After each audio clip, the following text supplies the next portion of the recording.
السلام عليكم ورحمة الله وبركاته. ازيكم عاملين ايه؟ يا رب دايما تكونوا بخير. معكم احلى الاكلات في مطبخ خرونو. اتمنى يا رب دايما تكونوا بخير، واتمنى يا رب فيديوهاتنا المتواضعة تكون بتعجبكم. يا رب دايما اشوفكم بخير. واتمنى يا رب تعملوا لنا لايك للفيديو الجميل ده. فيديو بسم الله ما شاء الله ولا قوة الا بالله. هنعمله معاكم بطريقة سهلة وجميلة جدا، الرز المعمر. مش بطريقة المحلات، لا بطريقة الفلاحين اللي بيعملوه كل يوم، والنتيجة بتاعته بتطلع جميلة جدا بإذن الله. تعالوا نشوف الخطوات وأسرار الرز المعمر، إن شاء الله هتعجبكم.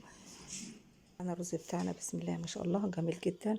الرز طبعا بتاعنا ده موجود في البيت، طبعا جميل جدا. بنجهزه زي الدقيق وزي أي حاجة، بنعمله في المكنة، بنقشره في المكنة.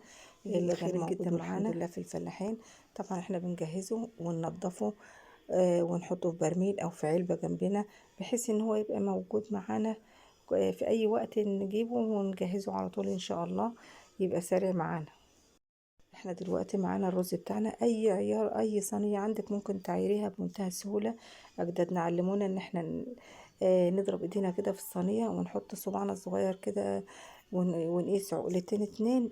الرز يعني حوالي نص الرز مية، ونص حوالي نص الرز الصينية رز معلش، ونص والتلتين لبن والتلت مية. تمام.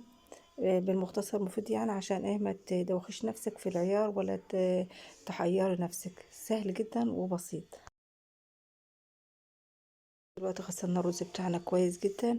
هنبدأ دلوقتي نحط عليه معلقة من الملح، ما نكترش الملح، عشان الملح كل ما يبقى عادب شوية كل ما يبقى الرز بتاعنا مسكر وجميل جدا. وفي طريقتين بقى ان احنا نحط بيها السمنة، يا اما نفرش السمنة بتاعتنا في القاع بتاع الصينية، او بعد ما تخرج الرز من الفرن نسيح السمنة شوية ونحطها بأي حاجة كده، بمعلقة ولا حاجة كده، نخرمه ونحط نحط السمنة. وفي ناس خالص زي ما قلت لكم ما بيحطوش سمنة خالص. تمام.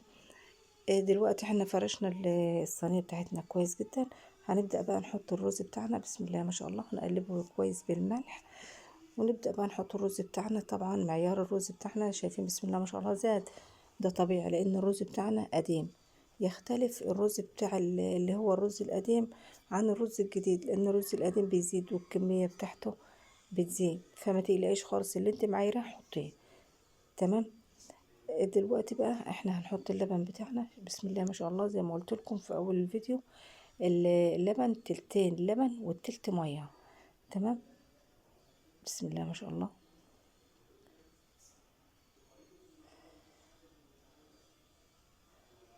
خلاص كده. هحط بقى تلت ميه، تلتين لبن وتلت ميه، واحاول اسيب 2 سنتي كده من حرف الصينيه، عشان ما يغلي معانا في الفرن ما يفرش في الفرن ويملى الدنيا دخن علينا. تمام. دلوقتي انا هولع الفرن واحطه على الصاجة من تحت، او على الشبكة على الصاجة برضو من تحت. تمام. عشان ايه يستوي معانا وياخد اللون الجميل. لو فرنك في فرن البوتاجاز هتحطيه على الصاجة من تحت، او على الشبكة، على الشبكة في الرف في تحت خالص على حط الشبكة على الصاجة وحط الصينية عليها. تمام. لو فرنك من اللي هو الفرن الكبير ده بيحتاج ان انت تعمل الشواية، ولعها شوية ساعة ما يبدأ ياخد اللون كده، اطفي وسيبيه يكمل سوا. خلاص حطينا الرز بتاعنا في الفرن. لو انت حاطه على الصاجة، ممكن لو هو مايل ولا حاجة ممكن تسنديه بأي حاجة عندك. دلوقتي حطينا المية بتاعتنا زي ما اتفقنا، تلت اللبن وتلت مية. اتمنى تعملوا له فيديو لايك للفيديو الجميل ده.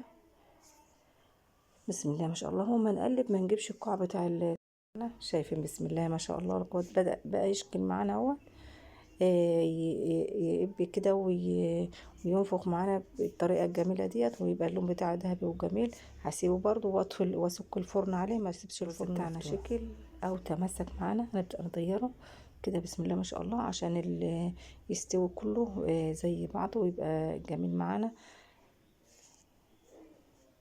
شايفين النتيجة بسم الله الله أكبر ولا حول ولا قوة إلا بالله.